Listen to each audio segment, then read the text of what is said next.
Aloha, j'espère que vous allez bien. Aujourd'hui, on va parler des 5 habitudes négatives dont on doit absolument se débarrasser. Mais avant de parler de ces 5 étapes, générique.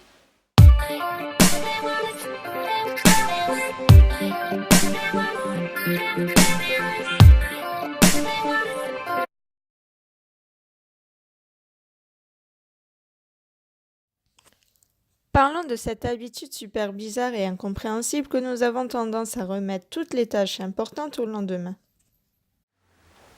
Comment peut-on se retrouver avec un taux de productivité proche de 0% sans savoir pourquoi ni comment? Ce truc absurde qui est de remettre tout au lendemain touche quand même 95% de la population. Cela sonne plutôt comme une statistique rassurante pour nous, même si cela semble alarmant et généraliste. Une étude a même démontré que ceux qui remettaient à plus tard, ils sont plus stressés, ils ont un système immunitaire plus faible, dorment moins bien et sont moins heureux. Bien évidemment qu'il n'y a rien de mal à ne rien faire parfois. Il faut juste se laisser porter, puis regarder la TV, lire un bouquin, faire une sieste, etc., etc. Loin de moi l'idée de dire qu'il faut être plus productif, d'être à 100%. Même si j'avoue qu'il faut appliquer cette règle à nous-mêmes. Je dis simplement que la réussite est dans nos projets, que ça se passe par nos choix, nos incertitudes et nos efforts. Il faut bien reconnaître que quand on remet au lendemain, on fait le choix de perdre du temps. Remettre à plus tard ce qui nous emmerde alors que l'on sait qu'on n'y échappera pas.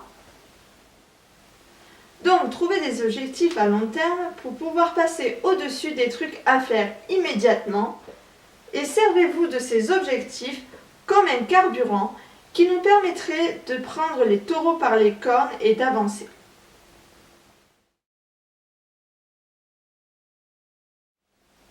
On est d'accord, les occasions d'avoir des regrets sont nombreuses.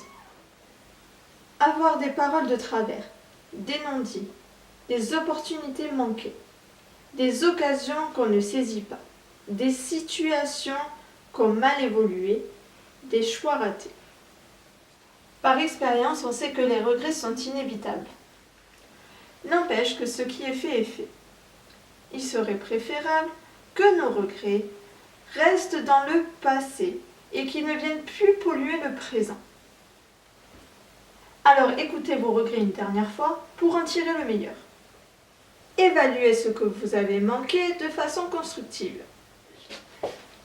Le but, ce n'est pas de ramasser le passé pour ruminer encore un peu. Au contraire, observez vos regrets et servez-vous-en pour faire un constat afin de ne plus refaire les mêmes erreurs. Puis, être en accord total avec vos décisions aujourd'hui et demain, c'est mieux.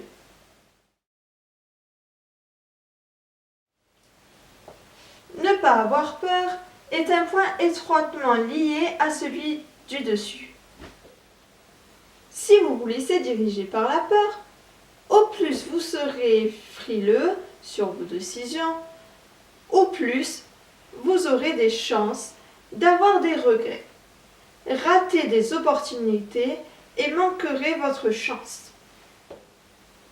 Je ne dis pas qu'il faut foncer tête baissée dans tout et n'importe quoi. Être raisonnable est une vraie qualité. Il faut parfois se mettre en danger, avoir l'audace et tenter sa chance. Je suis sûre qu'un simple coup d'œil en arrière vous rappellerez les chouettes choses que vous avez réussies et accomplies parce que vous avez dépassé la crainte d'échouer. Si un jour vous avez peur, au lieu de vous laisser abattre et renoncer, rappelez-vous que si on ne prend pas de risques, on n'évolue pas. Ne vous découragez pas et sortez de votre zone de confort.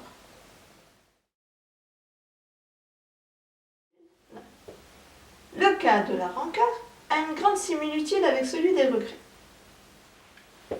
Souvent, La rancœur appartient à des faits du passé sur lesquels nous continuons à ruminer. Il ne s'agit pas de tout pardonner. D'ailleurs, je ne pense pas que cela soit possible. Car certaines choses sont impardonnables, on le sait tous. En revanche, je crois que dans nos vies, on a toutes et tous un passé avec notre entourage, des rancœurs que nous pourrions libérer pour avoir le cœur plus léger. Ça éviterait d'avoir des énergies négatives qui pollueraient notre quotidien. Arrêtons de nourrir nos rancunes. Libérons-nous des pensées néfastes.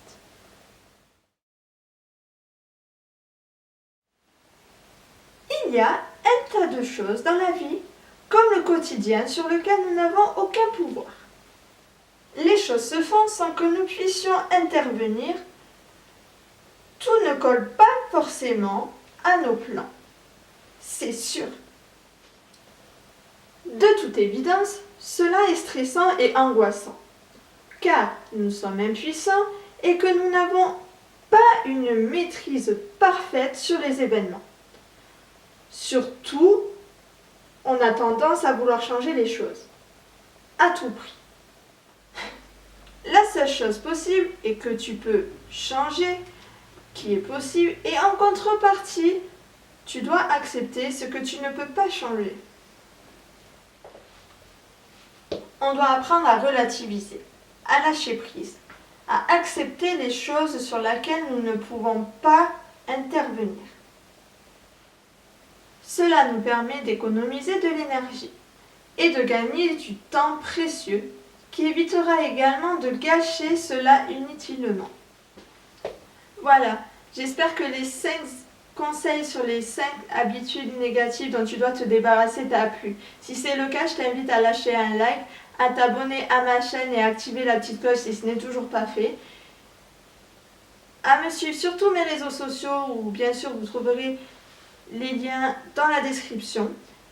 Et si tu as besoin d'être éclairci par tout ce que je viens de dire, je t'invite à laisser des commentaires. Voilà, tout simplement. Moi, je vous laisse là et je vous retrouve très bientôt pour une prochaine vidéo. Je vous fais de gros bisous. Bye bye!